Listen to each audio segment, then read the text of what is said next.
L'affaire Epstein, les lois secrètes du pouvoir, script complet. Comment un simple prof de maths sans diplôme officiel est devenu l'ami de présidents, de milliardaires et de princes, avant de finir mort dans une cellule, sous des caméras éteintes. Ce n'est pas juste une affaire de crime. C'est une leçon froide sur le vrai pouvoir, celui qui protège les siens, puis sacrifie un pion quand il devient trop dangereux. Reste jusqu'à la fin, parce que je vais te montrer la loi de pouvoir la plus dérangeante que l'affaire Epstein révèle, et que Machiavel avait déjà annoncée il y a 500 ans. Cette loi, une fois que tu la comprends, te fait voir chaque scandale politique différemment. Tu ne pourras plus jamais regarder les actualités de la même manière. Jeffrey Epstein commence comme prof dans une école privée prestigieuse de Manhattan, la Dalton School, sans diplôme universitaire complet. Pense à ça une seconde. Une des écoles les plus élitistes de New York embauche un type qui n'a même pas fini la fac. Comment? Parce qu'il a déjà compris quelque chose que la plupart des gens ne comprennent jamais. Il ne s'agit pas de ce que tu sais. Il s'agit de qui tu connais. Et plus important encore, qui te doit quelque chose. Pendant qu'il enseigne les mathématiques à des adolescents de familles multimillionnaires, Epstein ne perd pas son temps. Il étudie. Il observe. Il identifie les parents qui comptent vraiment. Ceux qui ont du pouvoir. Ceux qui peuvent ouvrir des portes. Et très vite, beaucoup plus vite que quiconque dans une carrière normale, il quitte l'éducation pour la finance. Il rejoint Bear Stearns, une des plus grandes firmes de Wall Street. Puis, quelques années plus tard, il crée sa propre structure de gestion de patrimoine. Mais voilà ce qui est fascinant et dérangeant à la fois, personne ne comprend vraiment d'où vient sa fortune. Ses clients? Mystère. Ses stratégies d'investissement? Opaques. Son patrimoine exact? Inconnu. Ce qui est clair, par contre, c'est qu'il ne cherche pas juste l'argent. Ce qu'il cherche, c'est l'accès. Première loi de pouvoir. Le vrai pouvoir ne vient pas du titre, mais de qui te doit des faveurs. Epstein ne devient pas milliardaire en gérant des fonds comme les autres. Il devient indispensable en créant des dettes invisibles. Des faveurs? Des introductions. Des secrets partagés. Et une fois que tu dois quelque chose à quelqu'un qui garde tes secrets, tu n'es plus vraiment libre.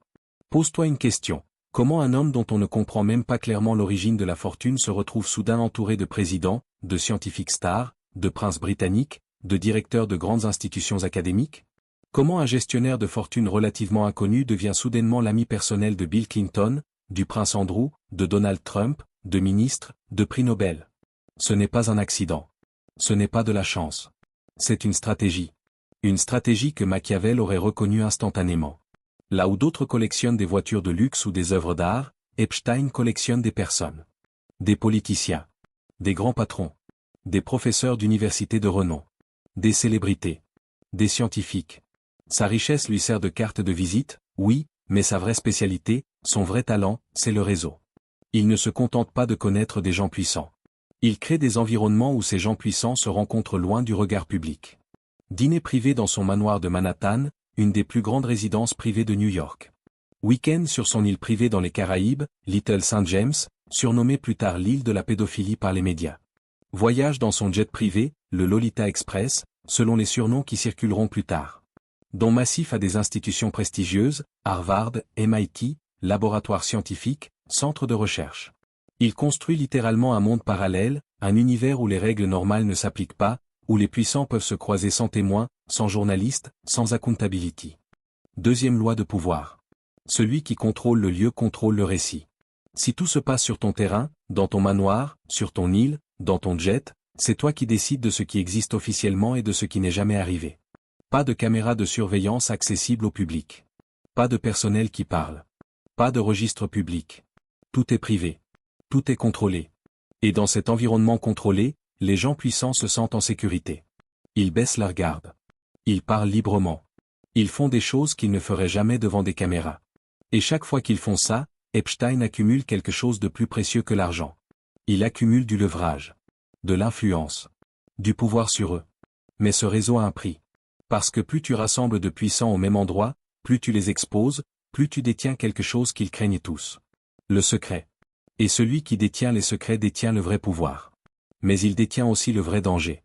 Derrière le vernis de la jet-set, derrière les dîners avec des prix Nobel et les discussions sur la science et la philanthropie, Epstein met en place un système d'abus et d'exploitation, décrit par certaines victimes dans des témoignages sous serment comme un système pyramidal sexuel. Je vais rester factuel ici, sans détails graphiques, parce que ce n'est pas le but de cette vidéo. Mais les faits établis par des enquêtes judiciaires, des procès, des témoignages publics, montrent ceci. Des jeunes filles, souvent mineures, sont recrutées. Certaines viennent de milieux vulnérables. D'autres sont attirées par des promesses d'argent facile, de modélisation, d'opportunités. Une fois dans le système, elles sont exploitées, abusées, puis encouragées à recruter d'autres filles. Le système se répète. Il dure des années.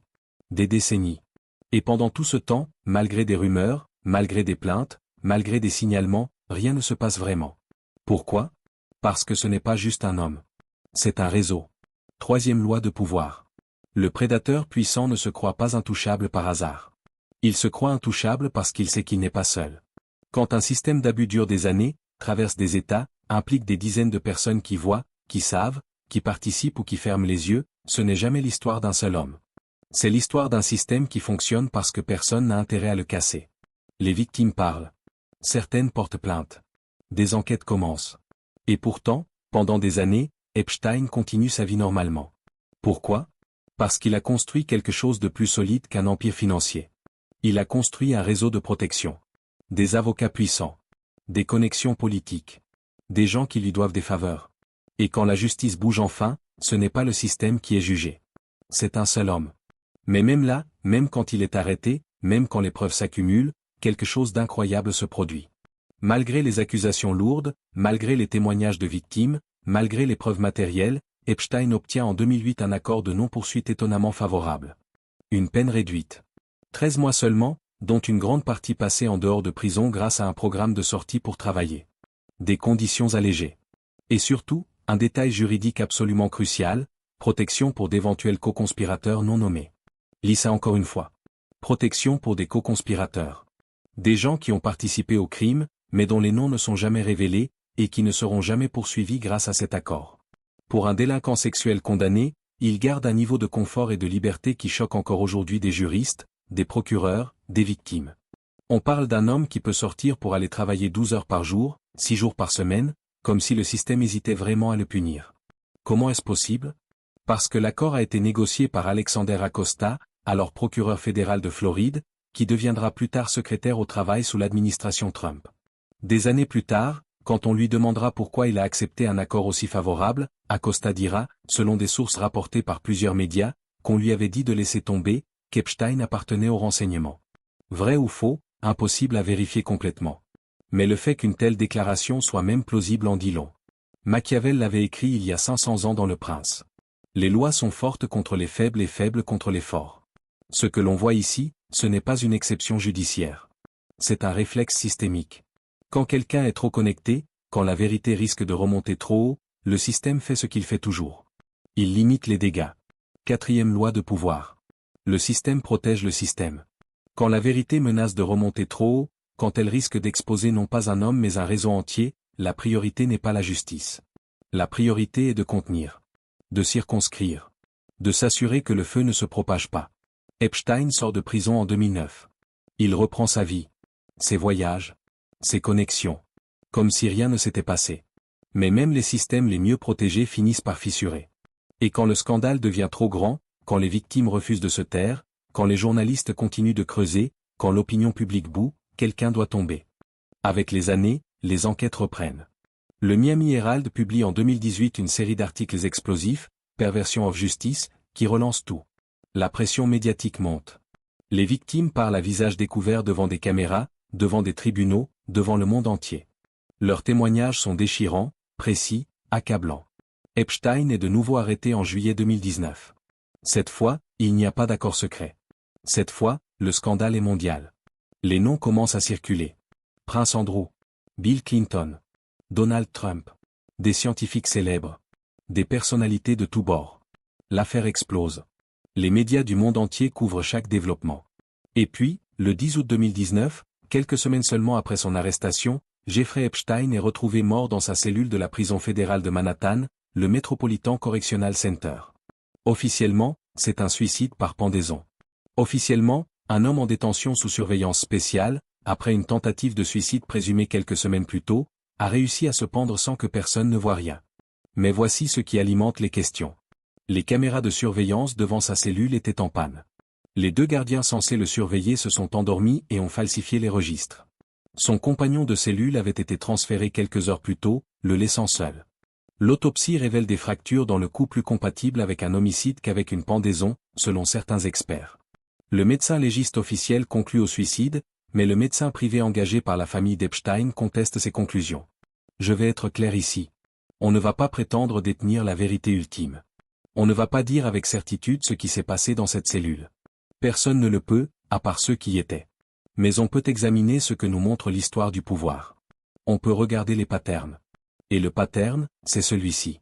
Quand quelqu'un détient trop de secrets sur trop de gens puissants, quand sa survie devient un risque pour des réseaux entiers, quand le garder en vie signifie un procès public avec des témoignages, des noms révélés, des carrières détruites, des réputations pulvérisées, ce quelqu'un devient un problème. Un problème que certains préféreraient voir disparaître. 5e loi de pouvoir. Quand la colère du peuple devient trop dangereuse, on offre une tête. On sacrifie un pion pour préserver le roi, la reine, et tout le château. Epstein mort, il n'y a plus de procès public. Plus de témoignages sous serment où il pourrait nommer des noms pour négocier une peine réduite. Plus de risques qu'il parle. Le scandale s'arrête avec lui. Les victimes obtiennent une forme de justice partielle, son associé Ghislaine Maxwell sera jugé et condamné plus tard, mais le réseau, lui, reste dans l'ombre. Les noms les plus puissants ne sont jamais formellement accusés. Les connexions restent floues. Les documents sont scellés ou lourdement censurés. Et la vie continue. Mais il reste une question que presque personne n'ose poser. Et si le scandale lui-même servait parfois le pouvoir ? Certains analystes du pouvoir, des sociologues, des politologues, expliquent qu'à un certain niveau de richesse et d'influence, le pouvoir ne suit plus les schémas classiques des États et des institutions démocratiques. Il suit la logique des réseaux. Qui connaît qui? Qui doit quoi à qui? Qui peut détruire qui en un seul document, une seule photo, un seul témoignage? L'affaire Epstein expose un morceau de ce réseau. Dont à des universités prestigieuses, Harvard reçoit des millions, le MIT reçoit des millions, malgré sa condamnation. Proximité documentée avec des décideurs politiques de tous bords, démocrates, républicains, britanniques, français. Soirées privées dont les listes d'invités ne seront jamais complètement révélées. Secrets partagés dans des endroits où personne ne regarde. Quand un homme comme ça tombe, ce n'est pas juste sa vie qui s'effondre. C'est la façade d'un système qui craque. Et parfois, laisser cette fissure apparaître, laisser le public voir un morceau de vérité, laisser un scandale éclater, ça permet de relâcher la pression. Le peuple obtient sa tête. Le système peut dire, regardez, on a puni le coupable. La justice a été rendue. Circulez. Et pendant ce temps, le réseau qui a permis à Epstein d'exister pendant des décennies, ce réseau-là reste intact. Et voilà la loi de pouvoir la plus dérangeante, celle que Machiavel n'a jamais formulée mot pour mot, mais qu'il a décrite à travers toutes ces histoires de princes, de conspiration, de trahison. Le scandale ne détruit pas toujours le pouvoir. Parfois, il le nettoie. On brûle un visage pour sauver le masque. On sacrifie un homme pour protéger un système. On offre une vérité partielle pour cacher une vérité totale. C'est ça, la vraie loi. Le pouvoir ne meurt pas dans les scandales. Il se réinvente. Il se reconfigure. Il sacrifie ce qui est exposé pour préserver ce qui est caché. Epstein était utile tant qu'il restait dans l'ombre. Le jour où il est devenu trop visible, trop dangereux, trop exposé, il est devenu jetable.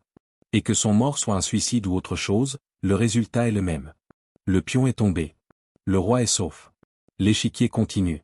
Sur cette chaîne, on ne fait pas du complotisme. On ne lance pas d'accusations sans preuve. On dissèque le pouvoir.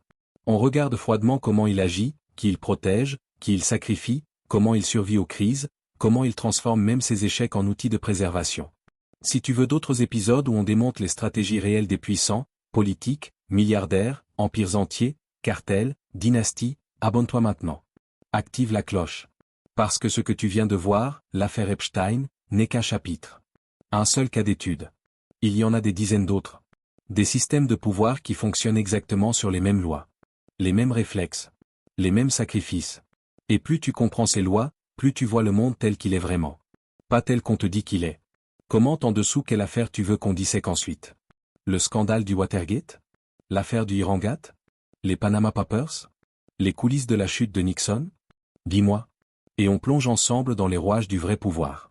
À très bientôt.